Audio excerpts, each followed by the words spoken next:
This is kind of a haul video, but an academic book haul video. I just got a box of books sent to the university for the project that I'm working on about domestic violence in social media, and some of them look really, really good. I got one called On Violence, a reader, which is good because this is not really it's not my field that I'm coming from. I actually come from linguistics, and I look at social media blogs. My dissertation is on blogging, and blogging is a media place. And then my other project is about youth on YouTube and how it's a performative arena. So I really, but something I'm very passionate about and interested in is social media as used as a form of activism, both kind of persistent forms and immediate forms. So this other project that I'm doing, domestic violence in social media, is something that I don't really come from. It's not really my background, but it's something that I'm very, very interested in and very passionate about learning more about. So that's why I've got all of these books to try to kind of read enough theory that I can kind of know what I'm talking about, I hope. So I got a reader about violence. I got one called Hard Knocks, which is about domestic violence and the psychology of storytelling. This one I'm really excited to read because when I was writing the application for this project, one thing that I read a lot about, or that kept coming up in the searches for background reading for the application. I'm not saying this very well, but it's 9:20 at night on a Saturday. I'm in my office, so anyway. But the psychology of storytelling seems to be a really big tool used as therapy for victims of domestic violence, storytelling. And I think that's kind of what we're getting with the blogs, is, or at least that's what some of our informants are telling us now, that it's a way to kind of, in Swedish they say bekrafta, and I've lost the English word, but it's a way of telling your story and hearing other people's stories and having it, I forgot the English word for bekrafta, having it confirmed or having your story become, more true by having other people say, yeah, I recognize myself in this. So storytelling is a really important thing.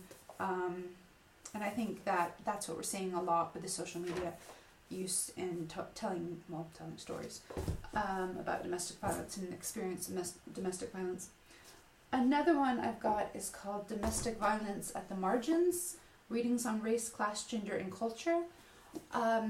This is kind of important to me too, because when we've presented this project to other people, a lot of what questions that we would get would always put the man as the abuser and the woman as the abusee.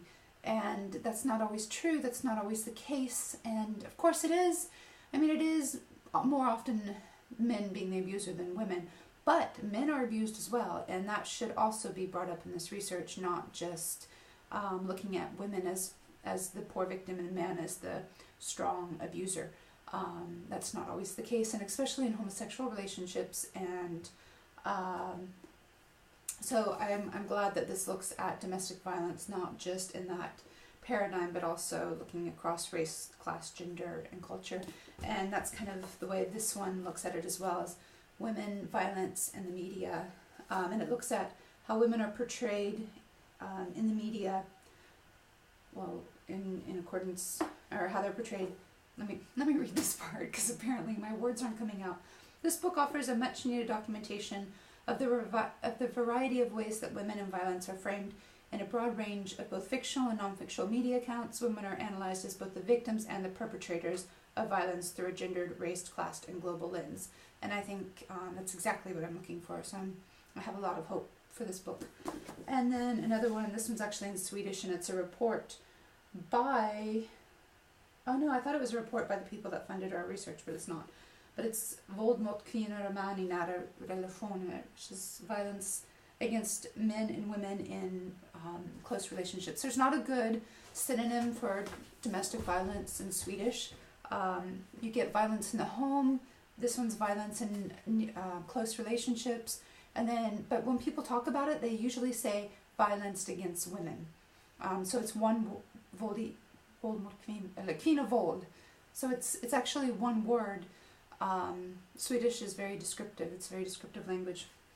So translating it doesn't always, you can't directly translate it all. But so that's something kind of interesting too. I might do some kind of linguistic analysis of how domestic violence is portrayed in Swedish. Yeah, so this is my book haul. I'm really excited to get started. I'm actually going to go home and get in the bathtub and read and hope I don't fall asleep and drop one, because that would be sad. These look like really good books. So, academic book haul. See you later. Bye.